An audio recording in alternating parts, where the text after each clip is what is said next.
السلام علیکم ورحمۃ اللہ وبرکاتہ۔ امید ہے کہ آپ حضرات خیر و عافیت سے ہوں گے۔ تو حضرات گرامی، آج میں پھر آپ حضرات کے سامنے ایک اور بچے کو لے کر آیا ہوں جو کہ حفظ کر رہا ہے۔ چند سوالات ہیں جو کہ میں ان سے کروں گا اور یہ انشاءاللہ جواب دینے کی کوشش کریں گے۔ تو آئیے سب سے پہلے جو ہے میں ان سے نام پوچھتا ہوں۔ اچھا، آپ کا نام کیا ہے؟ محمد اشہد۔ محمد اشہد۔ تو ان کے معنی کیا ہے؟ گواہی دینے والا۔ گواہی دینے والا۔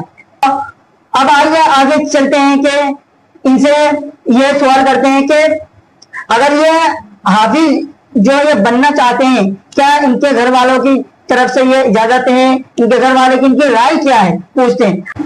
اچھا محمد اشہد، آپ جو حفظ کر رہے ہیں، آپ کے گھر والے کیا خوش ہے نا کہ وہ آپ کے اوپر محنت کرتے ہیں یا نہیں کرتے؟ جی، میرے اوپر بہت محنت کرتے ہیں اور میرے والد صاحب کی خواہش ہے کہ میں حافظ بن جاؤں۔